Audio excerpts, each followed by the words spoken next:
अस्सलाम वालेकुम, welcome back to my channel Sadia's life. आज हम बनाएंगे मिसाला टिंडे। तो चलिए बनाना स्टार्ट करते हैं। सबसे पहले हम टिंडों को मैरिनेट करेंगे।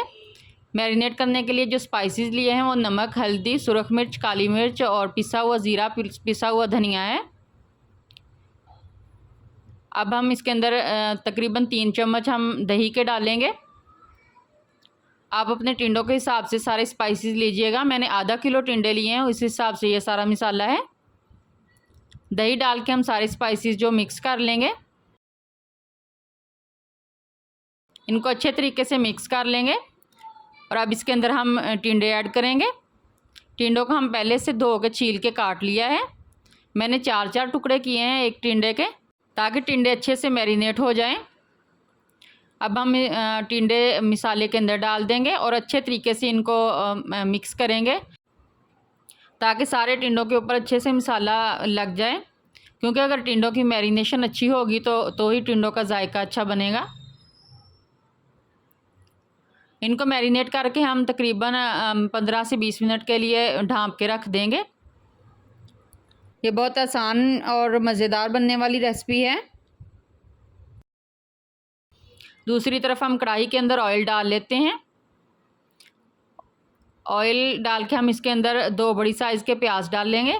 इसके अंदर प्याज थोड़ा सा ज़्यादा जाता है। प्याज जब थोड़ा सा कलर चेंज कर दें, अपना बहुत ज़्यादा हमने गोल्डन ब्राउन नहीं करना, कलर चेंज हो जाए तो हम इसके अंदर सब्ज़ मिर्च और टमाटर ऐड करेंगे। मैंने 2 बड़े साइज़ के टमाटर लिए हैं।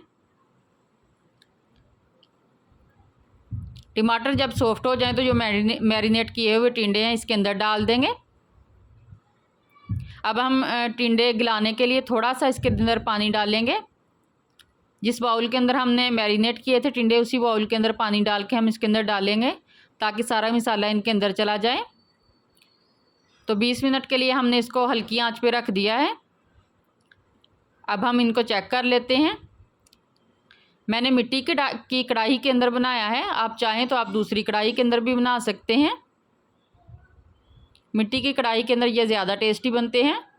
देखिए टिंडे हमारे अच्छे तरीके से सॉफ्ट हो चुके हैं और मज़ेदार मिसाला टिंडों का सालन हमारा रेडी है। ट्राई ज़रूर कीजिएगा। इसको हम तंदूर की बनी हुई रोटी के साथ सर्व करेंगे। गार्निश के लिए इसके ऊपर हम सब्ज़ धनिया और सब्ज़ मिर्ची डालेंगे।